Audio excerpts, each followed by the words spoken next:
FPI merupakan ormas yang seringkali melakukan perbuatan bertentangan dengan Islam, tapi mengatasnamakan Islam.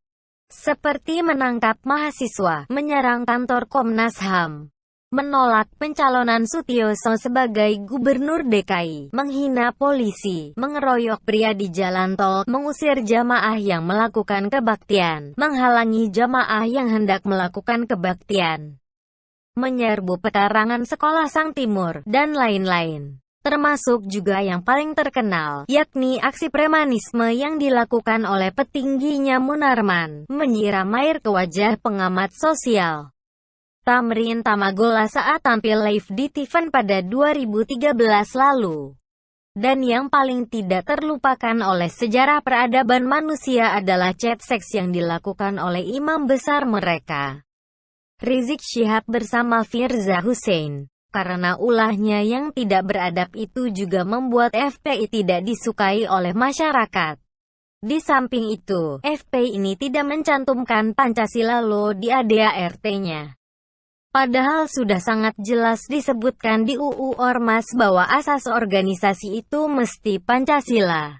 Jadi kalau FPI dulu ikut-ikutan demo tolak RUU haluan ideologi Pancasila, pasti ada tujuan lain yang ingin dicapai, seperti untuk mendiskreditkan pemerintah dan lain-lain. Karena bagaimana mungkin mereka membela Pancasila kalau Pancasila sendiri tidak dimasukkan ke dalam ADART-nya? Nah, karena tidak mencantumkan Pancasila itulah FPI tidak memenuhi syarat untuk perpanjangan surat keterangan terdaftar ormas. Padahal masa berlakunya sudah habis. Terhitung sejak tanggal 22 Juni tahun 2019 lalu secara de jure FPI sudah bubar dengan sendirinya. Hanya saja mereka memang masih tetap melakukan kegiatan yang mengganggu ketertiban dan keamanan masyarakat. Seperti melakukan sweeping, memprovokasi, dan lain-lain. Hingga pemerintah dengan tegas melarang seluruh aktivitas FPI dan menghentikan setiap kegiatan yang mereka lakukan. Karena memang sudah tidak punya legal standing lagi, baik itu sebagai ormas maupun sebagai organisasi biasa.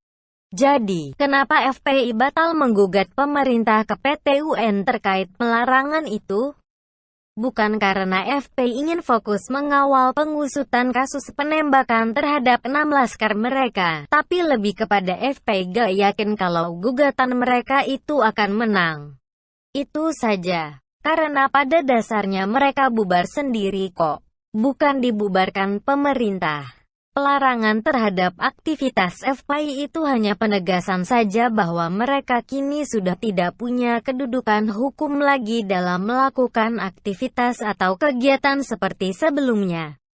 Mereka yang bubar sendiri, masa pemerintah yang disalahkan? Kan gak lucu. Nah beberapa waktu ini, FPI memang terlihat sedikit vakum.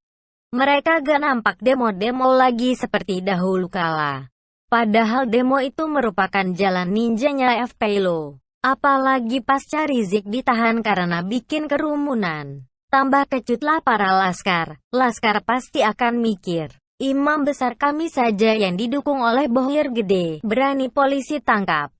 Apalagi kami yang hanya laskar nasi bungkus. Kalau demo bikin kerumunan, peluangnya untuk turut diciduk polisi akan lebih besar lagi. Belum lagi pasca Rizik masuk penjara penyuplai nasi bungkus sudah berkurang.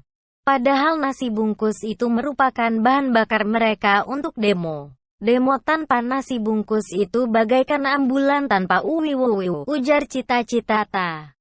Namun, kita mesti waspada juga momentum banjir yang terjadi di DKI Jakarta saat ini. Sepertinya mau dimanfaatkan betul oleh FPI untuk cari panggung lagi.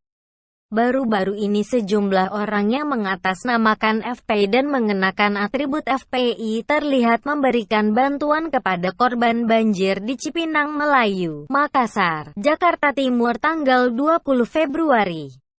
Sebenarnya tidak ada masalah siapapun memberikan bantuan, termasuk laskar FPI sekalipun. Tapi yang patut dicurigai mereka memberikan bantuan itu menggunakan atribut FPI. Seperti logo FPI. termasuk perahu, bendera dan pelampung yang mereka pakai semuanya berlogo FPI. Jadi hal ini tentu akan membuat polisi serba salah. Tidak dibubarkan. Mereka abai terhadap penegakan hukum bahwa segala aktivitas yang dilakukan oleh FPI itu mesti dilarang. Sedangkan dibubarkan, FPI akan mendapat simpati dari kadrun yang lain. Dan tentunya mereka punya bahan untuk menyerang polisi dan pemerintah. Belum apa-apa saja, Munarman sudah menuding yang membubarkan acara FPI itu adalah makhluk kebinatangan. Relawan kemanusiaan FPI bekerja dimanapun musibah ada. Yang menghalangi relawan kemanusiaan tentu adalah makhluk kebinatangan. Terlepas siapapun dia, ujarnya. Dengan demikian, FPI memberikan bantuan kepada korban banjir itu bisa dibilang jebakan Batman bagi polisi dan pemerintah. Dibiarkan, mereka melanggar aturan. Tidak dibiarkan. Mereka akan mengatakan polisi yang tidak-tidak dengan dalih telah menghalang-halangi kegiatan kemanusiaan. Siap-siap Fadlizon, Rocky Gerung, Said Didu, Novel Bamukmin, Tengku Zul, dan lain-lain turut ngomporin dengan mengatakan pemerintah otoriter lah, tidak punya rasa empati terhadap korban banjir, dan lain-lain. Sehingga, polisi mesti waspada di sini. Jangan sampai masuk jebakan mereka. Minimal pendekatan yang digunakan mesti lebih soft. Seperti membiarkan mereka tetap pada aksi kemanusiaannya. Tapi dengan tegas meminta mereka untuk melepas atribut FPI tersebut. Karena mereka memang bukan siapa-siapa. Hanya remahan rengginang di dasar lautan.